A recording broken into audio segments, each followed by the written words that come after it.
for our football program, our practices ran about 2 hours a day for Tuesday through Friday. So, and then there was film, which ran about 2 hours. So, 10 hours of practice time, and then game day, depending on if it was home or away, could take anywhere from 5 to 8 hours. So, I'd estimate about 15 to 18 hours per week. During the week, it was about 4 hours a day. That included lift and skating. And then on the weekend, the game days were about 8 hours, and that was pregame skate, team meal, being the actual game, and the pregame warm up to the game.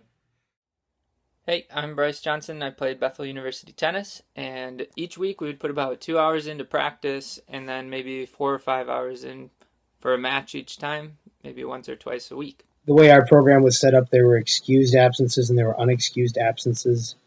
Um, you had to do homework.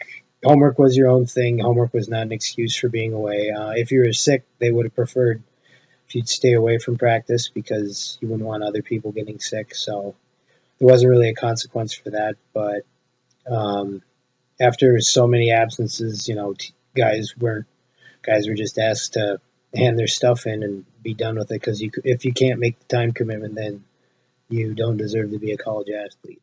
We weren't allowed to miss practice for any homework reasons, but if you were extremely sick, obviously you missed practice, and the consequences varied depending on the situation. It could be losing your spot in the lineup or nothing could happen at all.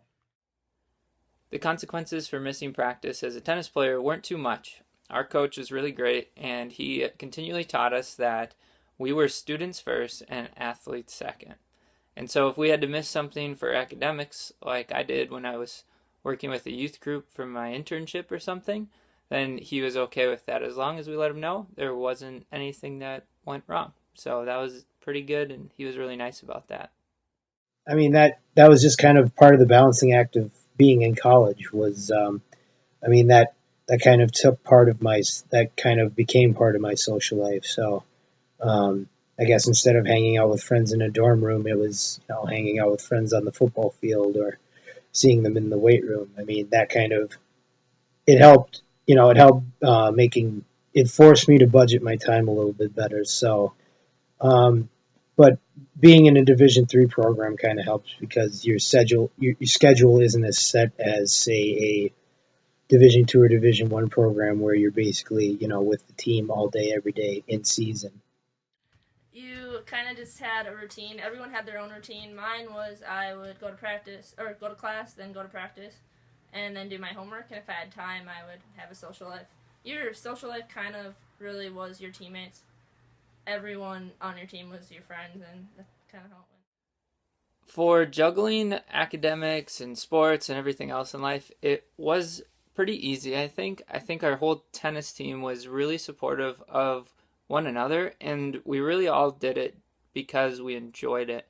We didn't play tennis because we knew we were going to win a national title or something. We did it because we enjoyed it and got to work together as a team, and that was why we did it. And so juggling, it was more of just fun to get out there and do it and not have to worry about other things in life. And so that's the primary reason I think most of us played tennis.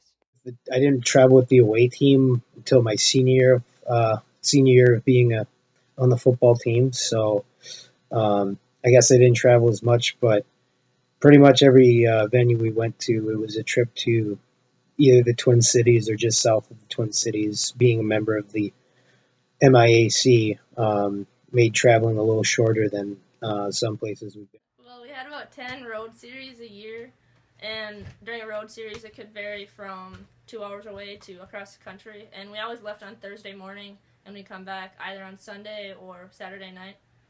And we traveled, like I said, about 10 times per year. Traveling for tennis wasn't too much. Some of the matches, would be further out of state or out in the country more. And so we maybe had one or two matches a year where we would stay overnight somewhere and then play a match at night and then play it again in the morning. But our biggest travel was spring break, of course, where we went to Orlando, Florida, and spent a week there playing other schools from all over the country and got to do that for a whole week each year, which was our biggest travel. But that was one of the best weeks of every year for our whole team.